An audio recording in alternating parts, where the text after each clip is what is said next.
Bwana Yesu apewe sifa. Asante Mungu kwa siku hii ambayo ameifanya. Ametujalia neema, hatukustahili. Asante kwa ajili ya walimu wetu wote. Tunaomba Mungu azidi kuwapaka mafuta na kuwatumia kwa ajili ya ufalme wake. Nasi pia tuangazie akili zetu. Atupe ufunue wa kile ambacho anataka tufahamu siku ya leo na katika kitabu hiki. Katika jina la Bwana wetu Yesu Kristo nimeomba na kushukuru. Amen. Karibu ndugu zangu, leo utangulizi wa kitabu cha Waefeso. Nitaanza kwa kusoma. Kitabu cha Waefeso, waraka huu uliandikwa na mtume Paulo. Barua anaandika kuweka msingi wa Wakristo. Anaandika barua hii kuweka msingi wa Wakristo. Vitu gani vya kufanya ndani ya kanisa ili kuepusha kuchanganya kati ya Ukristo na imani zingine. Efeso ni mji ulikuwa maarufu wenye imani za kishirikina na kipagani, na hii ilitokana na kimondo kilichodondoka kilikuwa kama jiwe jeusi na chenye picha ya maumbile ya wanawake. Wakajua ni mungu mke waliomuita Diana. Wakaanza kumwabudu kwa miaka mingi, na biashara maarufu ikaibuka. Watu walikuja kuhiji na kununua vinyago na kuviweka ndani wakiamini watakuwa matajiri. Paulo akaanzisha kanisa na watu wakaokoka. Na Paulo hakuliacha kanisa, aliandika waraka huu kuendelea kuwakumbusha imani yao ya Kikristo. Dawa pekee ya kushinda mafundisho potofu yanayoweza kuathiri Ukristo ni kuwa na fundisho sahihi juu ya imani ya Kikristo. Nini Ukristo? Au Ukristo ni nini? Jinsi gani Mkristo anatakiwa kuwa? Hii ndio message ya kitabu cha Waefeso. Nitarudia tena. Message ya kitabu cha Waefeso ni Ukristo ni nini na jinsi gani Mkristo anatakiwa kuwa. Outline ya kitabu. Sehemu ya kwanza, sura ya kwanza mpaka ya 3 inaelezea uhusiano wa mtu kwa Mungu ndani ya Kristo. Sura ya kwanza mpaka ya 3 inaelezea uhusiano wa mtu kwa Mungu ndani ya Kristo. Pia namna wokovu unavyotimizwa na Mungu ndani ya mtu. Mtu anaokolewaje?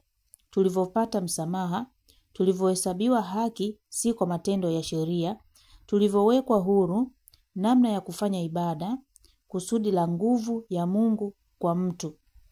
Sura ya 4 mpaka ya 6, mahusiano ya mtu na wenzake ndani ya kanisa, ndani ya Kristo. Sura ya 4 mpaka ya 6, kitu cha kwanza, mahusiano ya mtu na wenzake ndani ya kanisa, ndani ya Kristo. Narudia tena, mahusiano ya mtu na wenzake ndani ya Kristo. Wokovu unavotimizwa na mtu kwa wengine. Mtu anaokolewaje ili aweje? Mtu anaokolewa ili aweje? Kuonyesha utakatifu kwa kuwa tumesamehewa. Namna ya kuishi maisha ya utakatifu. Wajibu wetu kama watu tulio huru. Namna ya kuapply ibada kwa watu. Nguvu za Mungu kwa mtu, jinsi ya kuzitumia. Sura ya kwanza na ya 3, Paulo anafundisha mahusiano yetu, ibada zetu, tabia zetu, imani zetu, mtazamo wetu ndani ya kanisa. Nitarudia tena, sura ya kwanza na ya 3 mpaka ya 3, Paulo anafundisha mahusiano yetu, ibada zetu, tabia zetu, imani zetu, mtazamo wetu ndani ya kanisa. Sura ya 4 mpaka ya 6, Paulo anafundisha mahusiano yetu, ibada zetu, tabia zetu, imani yetu, mtazamo nje ya kanisa. Sura ya 4 mpaka ya 6 ni mtazamo nje ya kanisa. Na sura ya 1 mpaka ya 3 ni mtazamo ndani ya kanisa. Sura ya 1 mpaka ya 3, jinsi Paulo alivyoandika kwa mfumo wa ibada wa Agano la Kale. Sura ya 1 mstari wa 3 mpaka wa 14, Paulo ameanza na kumsifu Mungu kwa namna alivyovijumlisha vitu vyote ndani ya Kristo. Mstari wa 15 mpaka 17, Paulo anaomba akiwa ndani ya kusudi la Mungu na nguvu zake watu wapate kujua nguvu na kusudi la Mungu. Sura ya 1 mstari wa 19 mpaka sura ya 3 mstari wa 3 mpaka mstari wa 3 mpaka 13, Paulo anahubiri nguvu za Mungu na kusudi lake. Mahubiri yake anayagawa katika maeneo makubwa 3. Nguvu za Mungu na kusudi lake zinavyofunuliwa ndani ya Kristo. Kwa kumfufua Yesu na Yesu kuwa mtawala. nguvu za Mungu na kusudi la Mungu zinavyodhihirishwa kwa mataifa. Na hiyo kazi inatimizwa na Kristo kwa kufufuka kwake na kutuunganisha wa mataifa na Wayahudi. Nguvu za Mungu na kusudi lake lilivyofanyika kwa Paulo, namna Yesu alivyomfufua katika wafu, alivyomfunulia siri ya Injili. Baada ya hapo Paulo anaomba tena nguvu za Mungu na kusudi la Mungu kwa Waefeso na watu wote, halafu anamsifu tena Mungu na anaomba tena. Sura ya 4 mpaka ya 6 Paulo anaelezea tena. Baada ya Mkristo kuelewa kusudi la Mungu na nguvu za Mungu, anategemewa atamsifu Mungu kwa ajili ya kusudi na nguvu zake Mungu. Ataomba Mungu ampe roho ya hekima na ufahamu ili ajue kusudi lake na nguvu zake. Atapokea mahubiri. Baada ya hapo Mkristo anatakiwa kuenenda huko nje kwa mataifa wasioamini. Mkristo anatakiwa kuenenda kwa unyenyekevu kama anaenenda kwa roho, kwa umoja wa roho na mwenzake bila kujisifia. Ataenenda kwa maturity, ukomavu, atakuwa mwadilifu, kusaidia wengine, atakuwa na utakatifu, atasubmiti kwa kila mtu juu yake. Pia Paulo anafundisha wajibu wa mke kwa mume na mume kwa mke, watoto kwa wazazi wao, watumwa kwa mabosi zao na mabosi kwa watumwa zao. Namna ya kutumia nguvu za Mungu sio kushindana na watu katika mwili, bali katika roho. Tukiwa ndani ya Kristo tunaishi duniani, ila tunatawala naye huko mbinguni katika ulimwengu wa roho, kwa sababu shetani yuko katika ulimwengu wa roho anashindana na sisi. Lakini Mungu ametupa silaha za kiroho, tunapaswa kuzitumia kwa kusimama na kwenda mbele. Predestination maana yake ni wale ambao wamekubali kumwamini Yesu. Na hapo ndipo neno predestined hutimia. Jamani mtanisamehe kusoma. Predestined hutimia.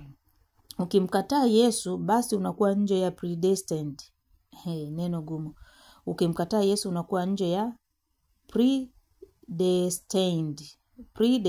predestined. Mungu alituchagua wote ikiwa tunamkubali Yesu. Ametuchagua kupitia Yesu Kristo mwanawe. Asante mwalimu na Mungu akubariki. Nitarudia tena hapa. Predestination maana yake Mungu ni wale ambao wamemkubali na kumwamini Yesu. Yaani Mungu aliowachagua. Kuna watu wanasemaga kwamba Mungu amechagua watu wa kwenda motoni na kwenda peponi, lakini hii maana yake ni kwamba wale ambao wamemkubali Yesu ndio Mungu ambao amewachagua. Ndio Mungu ambao anawachagua. Na hapo ndio neno predestined hutimia. Ukimkataa Yesu basi unakuwa nje ya predestined. Mungu alituchagua wote ikiwa tunamkubali Yesu. Ametuchagua kupitia Yesu Kristo mwanae. Kwa hiyo Mungu ametuchagua kupitia Yesu Kristo. Kila anayemkubali Yesu Kristo anaingia peponi, anaingia mbinguni. Wale ambao wamemkataa ndio wale wataenda motoni. Kwa hiyo Mungu hajachagua watu wa kwenda peponi na wa kwenda motoni. Ametuchagua kupitia Kristo. Mungu atusaidie kuelewa hapa. Na kama mtu uelewi, unaomba Mungu mwenyewe, Roho Mtakatifu mwenyewe atakuongoza. Mungu alituchagua wote tuingie mbinguni kwa kumwamini Yesu. Kwa hiyo kama hatumwamini Yesu basi tutaenda sehemu nyingine. Mungu atusaidie sote. Jina la Bwana lihimidiwe. Nitaishia hapo. Utangulizi umekuwa tu mfupi kwa sababu kitabu pia kifupi, lakini kina mambo mazito sana. Mkristo aishije ndani ya kanisa na kuishi vipi nje ya kanisa. Mungu atusaidie. Ni kitabu cha kiroho jamani. Kizuri sana, kizuri sana. Tukishika haya naamini tutajua kusudi la Mungu na nguvu zake na tutaenenda kwa roho. Mungu atusaidie. Tukutane tena wakati ujao, utangulizi mwingine. Kwaherini.